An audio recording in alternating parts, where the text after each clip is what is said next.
YouTube पर 2-2 घंटे के लेक्चर सुन सुन के बोर हो गए हो क्या छोटे छोटे चैप्टर्स पर? पावर शेयरिंग को जल्दी से कंप्लीट करना है। इस वीडियो को सुनने के बाद तुम्हें 10 मिनट के अंदर पूरा चैप्टर समझ में आ जाएगा और फिर पढ़ने की जरूरत नहीं रहेगी। इस चैप्टर को पूरे नंबर मिलेंगे तुम्हें बोर्ड्स में। तो चलो यार स्टार्ट करते हैं। पावर शेयरिंग बहुत इंपॉर्टेंट चैप्टर है। अपनी कुर्सी की पेटी बांध लो, मौसम बिगड़ने वाला है।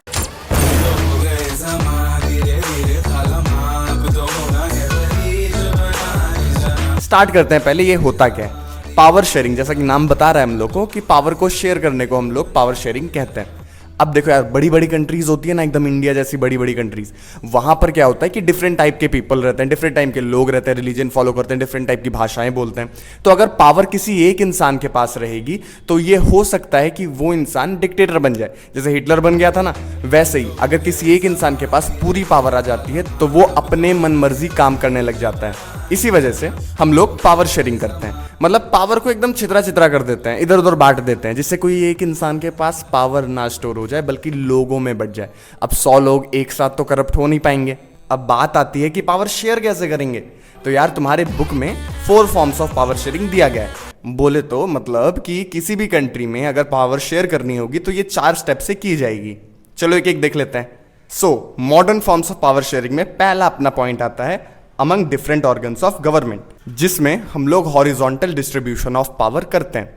इसमें हम लोग गवर्नमेंट को एक ही लेवल पर डिवाइड कर देते हैं, मतलब कि हर एक पार्ट के पास इक्वल पावर रहती है। इसी वजह से तो इसे हॉरिजॉन्टल डिस्ट्रीब्यूशन कहते हैं। हॉरिजॉन्टल मतलब क्या? लेटी हुई लाइन ना। तो एक ही लाइन पर हम लोग जब गवर्नमेंट को बांट देते हैं तो उसे हम लोग हॉरिजॉन्टल डिस्ट्रीब्यूशन ऑफ पावर कहते हैं, या फिर power sharing among different organs of government. अब यार तुम्हारा हार्ट, तुम्हारा लंग्स इक्वली इंपॉर्टेंट है ना, वैसे ही हर एक ऑर्गन इक्वली इंपॉर्टेंट रहता है इसमें। ठीक है, समझ में आ गया क्यों कहते हैं हॉरिजॉन्टल और क्यों कहते हैं ऑर्गन? अब देखो इसमें बेसिकली 3 पार्ट्स होते हैं, लेजिस्लेचर, एग्जीक्यूटिव और जुडिशरी। अब भैया मैडम जी ने भी मुझे स्कूल में ये बताया था, लेकिन उस टाइम पे कन्फ्यूज़न थी और मैडम जी से पूछ भी नहीं पाया, और अभी भी कन्फ्यूज़न है कि होते क्या है। तो सिंपल भाषा में सुन लो कि लेजिस्लेचर में वो लोग आते हैं जो कानून बनाते हैं। कानून कौन बनाता है? Parliament, member of parliament. जितने भी ये लोग रहेंगे वो लेजिस्लेचर के अंदर आएंगे। फिर एग्जीक्यूटिव होते हैं। एग्जीक्यूटिव वो लोग होते हैं जो रूल्स को इम्प्लीमेंट करवाते हैं, जैसे कि पुलिस, गवर्नर्स, प्रेसिडेंट और प्राइम मिनिस्टर भी एग्जीक्यूटिव के अंदर ही आते हैं।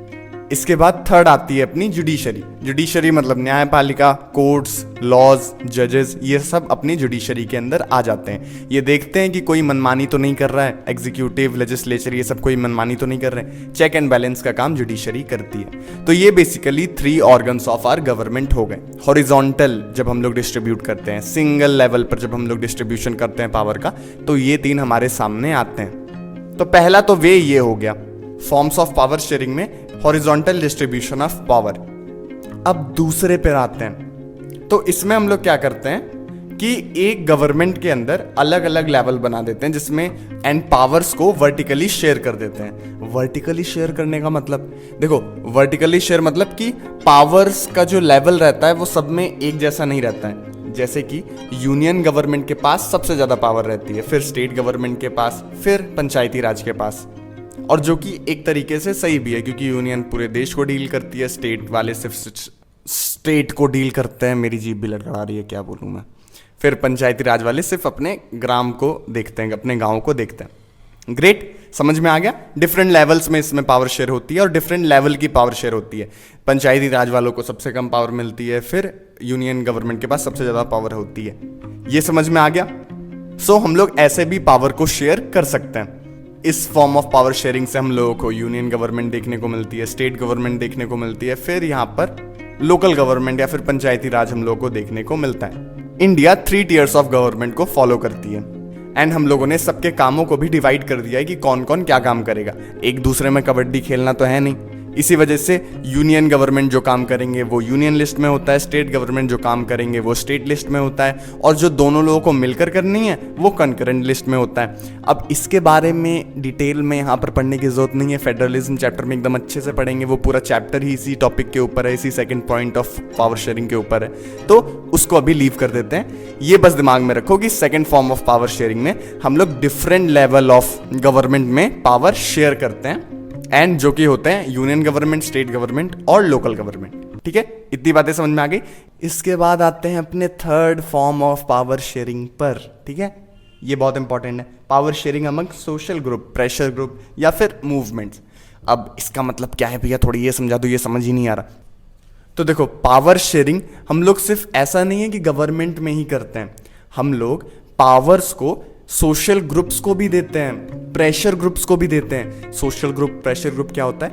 देखो यार, किसी भी कंट्री में अगर स्पेशली वो इंडिया जैसे अगर बड़ी कंट्री हो तो कई बार ऐसा होता है ना कि कुछ कम्युनिटीज छूट जाती हैं, मतलब जिन्हें गवर्नमेंट में हिस्सा नहीं मिल पाता है। फॉर एग्जाम्पल, इंडिया में काफ़ी रिलीजन है, हिंदू, मुस्लिम, सिख, ईसाई।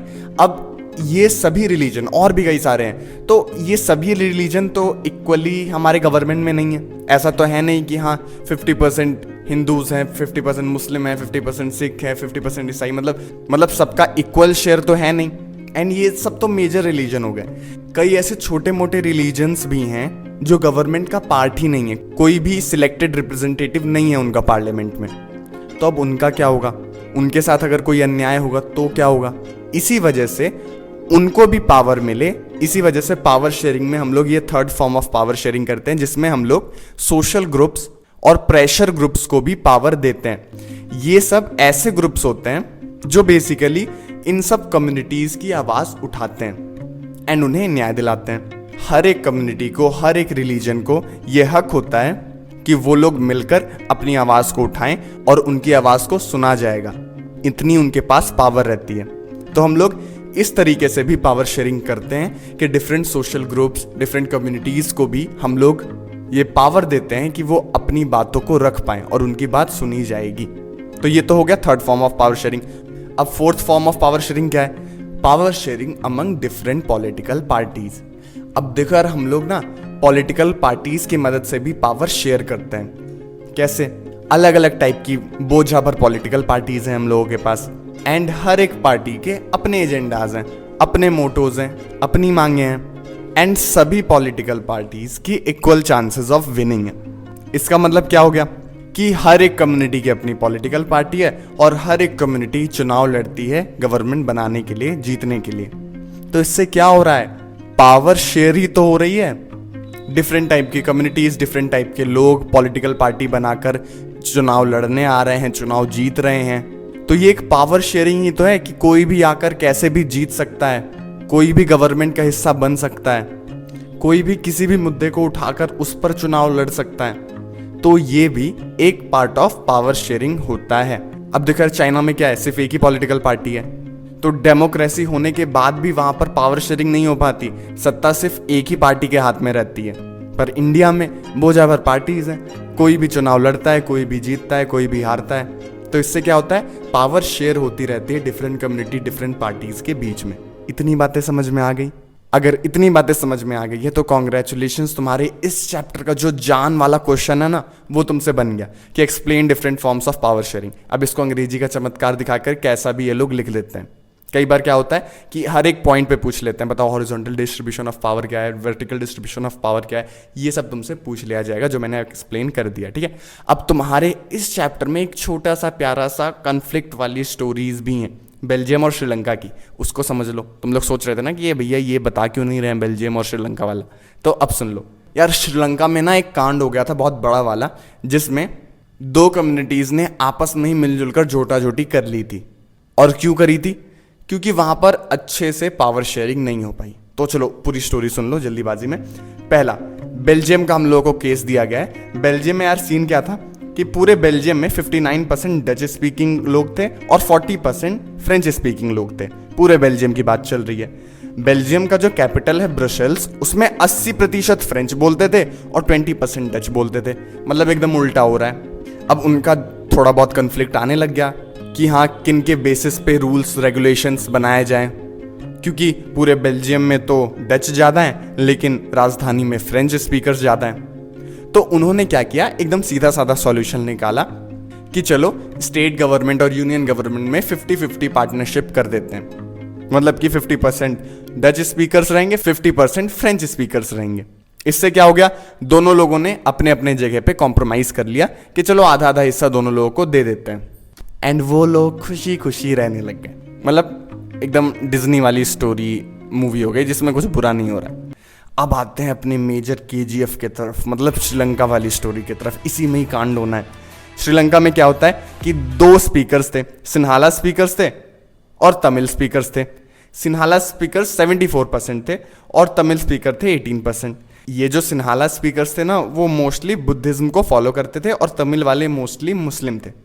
अब इनके पास भी यही समस्या है कि क्या करें, दोनों को कैसे इक्वल अपॉर्चुनिटीज दें। तो यहाँ पर सिन्हाला वाले लोगों ने कर दिया कांड और कह दिया 1956 में कि सिन्हाला ओनली ऑफिशियल लैंग्वेज है। अब भाई बच गया बवाल कि तमिल वाले थे 18% और उनकी लैंग्वेज को कोई यहाँ पर भाव ही नहीं दिया जा रहा है, उनकी लैंग्वेज को पूरा नेग्लेक्ट कर दिया। इसी वजह से यार उनमें हो गई मार बहुत जोर वाली और सिविल वॉर हो गया श्रीलंका में। सिविल वॉर उसे कहते हैं जब किसी भी कंट्री के अंदर आपस में ही लोग भिड़ के लड़ मिट जाते हैं, तो वही हो गया श्रीलंका में। और आज तक उसका अंजाम श्रीलंका भुगत रहा है। श्रीलंका में जो हुआ उसे हम लोग मेजोरिटेरियनिज्म कहते हैं। नहीं बाबू, कोशिश करो, मेजोरिटेरियनिज्म। पहली बार पढ़ने में नहीं बनता, छोटा छोटा तोड़ तोड़ के पढ़ो तो बन जाएगा। मेजोरिटेरियनिज्म, ठीक है। सो ये क्या होता है बेसिकली, जब किसी भी कंट्री में जो मेजॉरिटी वाली कम्युनिटी रहती है वो अपनी मनमानी करने लग जाती है और अपने हिसाब से गवर्नमेंट के रूल्स एंड रेगुलेशन बनाने लग जाती है, तो उसे हम लोग मेजोरिटेरियनिज्म कहते हैं। एज सिंपल एज दैट, ठीक है। और यही हुआ था श्रीलंका में। और इसी के साथ तुम्हारा पूरा चैप्टर हो गया है एकदम खत्म। अब एग्जाम में आंख बंद करके जाओ, इस चैप्टर से कोई भी क्वेश्चन रहेगा आराम से बन जाएगा। नेक्स्ट चैप्टर वाला वीडियो जरूर देख लो, क्योंकि ऐसे वीडियो आ रहे हैं जिसमें 10-10, 15-15 मिनट में तुम्हारे सारे चैप्टर एक एक करके कंप्लीट हो जाएंगे सोशल साइंस के एग्जाम से पहले। तो देर क्या कर रहे हो यार, 11 में जाने के बाद सब्सक्राइब करोगे क्या चैनल? अभी कर लो, जिससे कि थोड़ा फायदा भी हो जाए। ग्रेट, ठीक है, तो मिलते हैं नेक्स्ट चैप्टर में। एंड हाँ, एक नया चैनल भी है, डिस्क्रिप्शन में अगर लिंक होगी ना तो उसको सब्सक्राइब कर लेना, क्योंकि उसमें 11th क्लास के लिए बहुत अच्छे अच्छे प्यारे प्यारे कंटेंट आने वाले हैं तुम्हारे लिए। मैं बता नहीं सकता हूँ, नॉलेज वाले कंटेंट हैं, तो डिस्क्रिप्शन वाले लिंक से सब्सक्राइब कर लो। और सिर्फ 11th के नहीं, नॉलेज वाले कंटेंट है यार, बहुत प्यारे कंटेंट आएंगे उस पर, तो सब्सक्राइब कर लेना, ठीक है। Okay, thank you, bye.